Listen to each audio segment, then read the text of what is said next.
Wayang kulit adalah seni pertunjukan unik yang berasal dari Indonesia, yang terutama berkembang di Pulau Jawa, dan bahkan diakui oleh UNESCO pada tanggal 7 November 2003 sebagai karya kebudayaan yang mengagumkan dalam bidang cerita narasi dan warisan indah dan berharga, atau Masterpiece of Oral and Intangible Heritage of Humanity. Pada video kali ini, kami akan membahas singkat tentang wayang berdasarkan 4 poin berikut yang akan dijelaskan oleh saya serta rekan-rekan saya sendiri.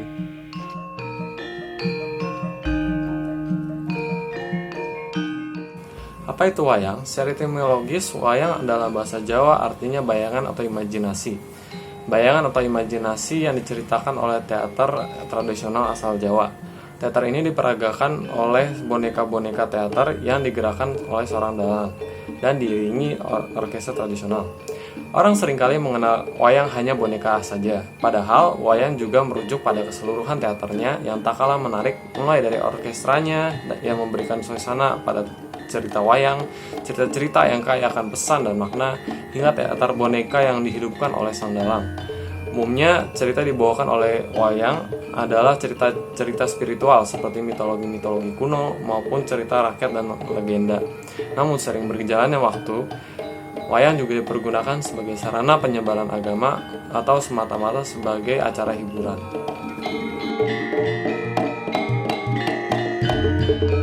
Ya, sekarang saya akan menjelaskan tentang sejarah wayang kulit.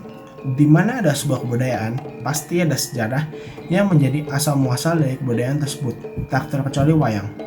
Banyak orang percaya bahwa wayang sudah ada sejak masa penyebaran agama Hindu di Indonesia, di mana tidak ada bukti konkret tentang adanya wayang sebelum abad pertama, di mana ini bertepatan dengan munculnya ajaran Hindu dan Buddha ke area Asia Tenggara.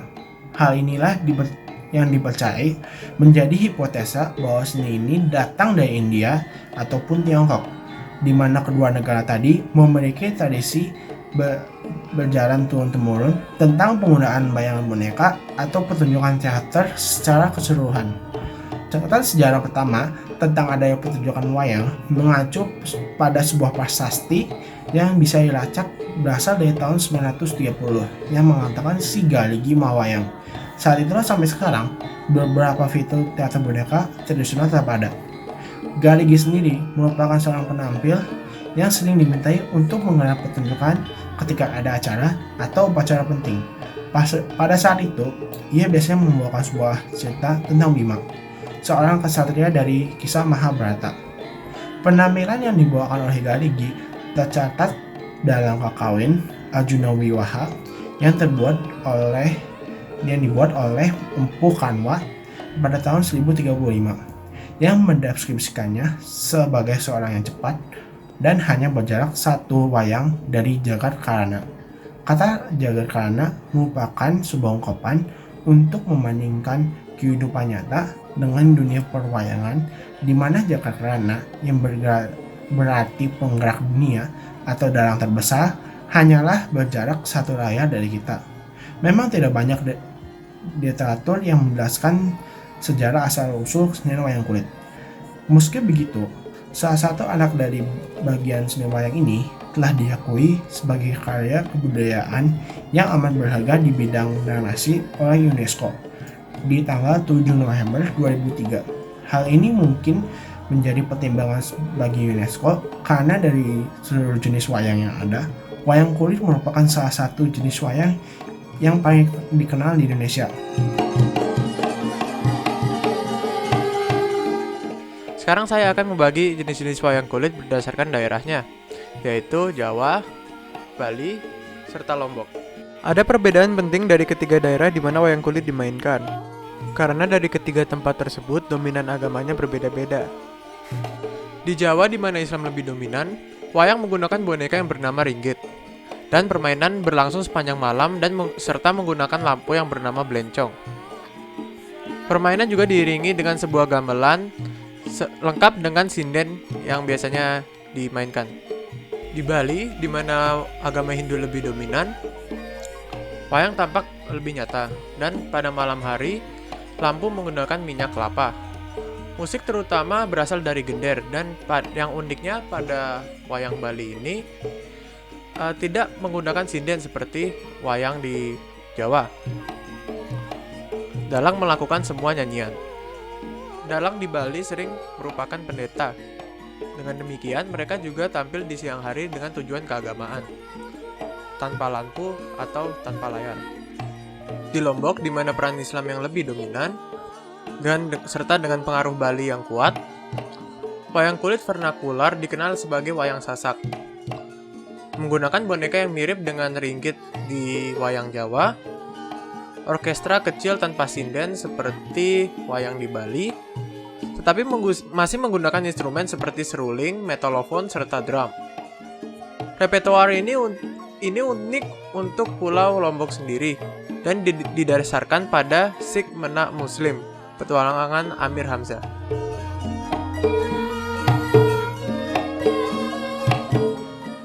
Prestasi yang telah dicapai oleh kebudayaan pertunjukan wayang kulit yaitu diakui oleh UNESCO pada tanggal 7 November tahun 2003 sebagai karya kebudayaan yang mengagumkan dalam bidang cerita narasi dan warisan yang indah dan berharga masuk ke dalam kategori UNESCO yaitu Masterpiece of Oral dan Intangible Heritage of Humanity. Wayang kulit lebih populer di bagian Jawa bagian tengah dan timur, sedangkan wayang golek sering dimainkan di Jawa Barat. Pada hari ini, wayang kulit budayanya sudah menyebar dalam berbagai bentuk, dan kebudayaan wayang kulit sudah menyebar di seluruh Asia, dari Turki dan Cina sampai Thailand dan Malaysia. Iya, Sirna, ingsun turuti manjinga guwa garbaning sun. Yen sira madhep mantep, muga-muga Gusti angijabahi. Sang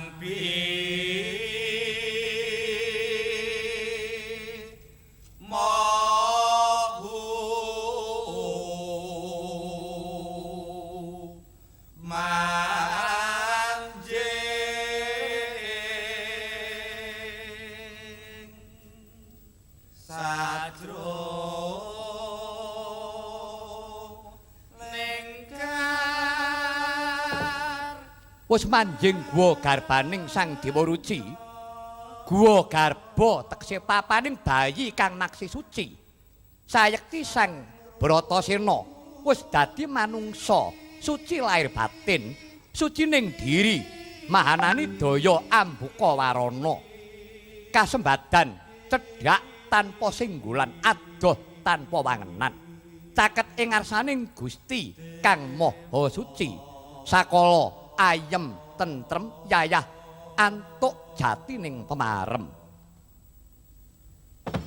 Wah, rumaos marmanah kula mapan ing panggenan jembar tanpa wangenan tentrem ayem. Duh pukulun persasat datan wonten duka cipta.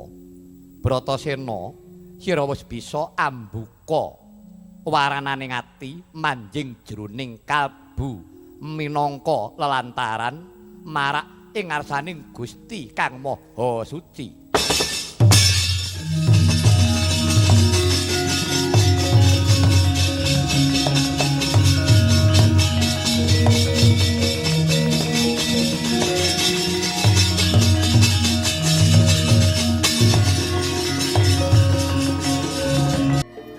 Sudah melihat pertunjukan wayang tadi? Gimana? Itu merupakan pertunjukan wayang kulit berjudul Dewa Ruci. Nah, setiap pertunjukan wayang tentunya akan memiliki nilai-nilai kehidupan yang penting bagi diri kita. Pertama adalah rasa hormat dan rasa terima kasih kepada guru yang telah memberikan ilmunya kepada kita. Kita sebagai murid harus bisa berterima kasih dan memberikan rasa hormat kepada guru, karena mereka telah memberikan ilmu yang mereka sudah ketahui terlebih dahulu kepada kita. Kedua, sebagai manusia, kita harus bisa menepati janji dan tidak mengingkari janji yang telah kita buat tersebut. Karena tentunya ketika kita mengingkari janji tersebut, kepercayaan orang lain kepada kita akan berkurang. Ketiga, sikap patuh. Bratasena di cerita ini patuh terhadap gurunya yang memberikan petunjuk kepadanya untuk melanjutkan perjalanannya dan perjuangannya. Nah, di sini Bratasena tentunya patuh terhadap gurunya karena dia percaya bahwa gurunya lebih berpengalaman dibanding dia, sehingga dia mengikuti perintah dari gurunya. Yang keempat adalah sikap menghargai dan menghormati orang lain sebagai sesama kita, karena kita ketahui bahwa kita adalah manusia yang unik dan kita memiliki derajat yang sama, sehingga tugas kita adalah untuk menghargai dan menghormati sesama kita tanpa membeda-bedakannya.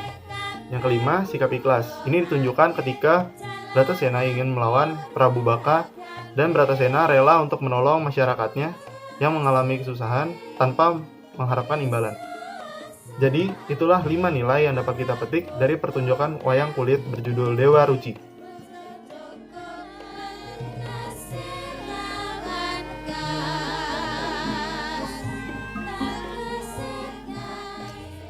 Terima kasih sudah menonton sampai akhir. Semoga Anda lebih terinspirasi lagi untuk menggali lebih dalam mengenai budaya-budaya di Indonesia. Salam dari kami semua, kelompok 1. Marilah kita cintai dan terus melestarikan budaya-budaya Indonesia. Iya.